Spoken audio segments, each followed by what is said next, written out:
Rischia già di trasformarsi in un esercizio di dialettica o in discussione ideologica. La seduta del Consiglio regionale straordinario ha voluto per esaminare ed eventualmente approvare o meno la richiesta di referendum per l'indipendenza del Veneto.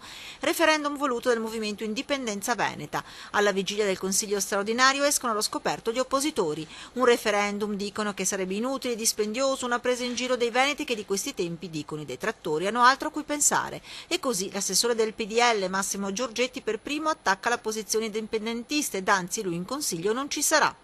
Mi rifiuto di partecipare a un Consiglio regionale il cui ordine del giorno è quello di indire un referendum sul Veneto Stato indipendente autonomo.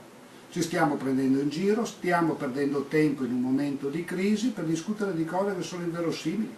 Sulla stessa linea anche il capogruppo del PD Lucio Tiozzo, che parla di proposta di legge incostituzionale ed anzi attacca i promotori, descrivendoli come esponenti che hanno voglia di mettersi in vetrina per catturare le simpatie di chi vuole dividere il Veneto dall'Italia.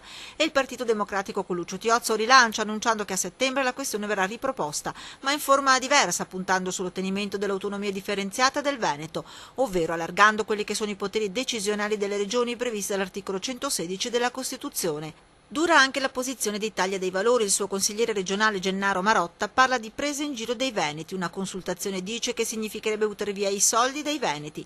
L'Italia dei Valori sarà in aula, conclude, ma per votare contro. Graziano Azzalin, consigliere regionale del PD, bolla l'iniziativa degli indipendentisti come una buffonata provocatoria in un momento in cui nessuno ha voglia di scherzare.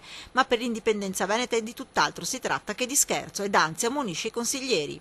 Attenzione, qui voi, se negate il diritto al referendum, negate la democrazia, perché questo, ripeto, viene chiesto, non di esprimersi, lo dico ancora, su indipendenza sì, indipendenza no, ma sul fatto che i veneti possano o non possano dire loro cosa pensano sul tema indipendenza. E porta la questione su un piano internazionale, bypassando la questione di legittimità costituzionale. È anche la legittimità che si rifà alle norme del diritto internazionale, in primis alla Carta dell'ONU, che è diritto cogente immediatamente applicabile all'interno dello Stato italiano.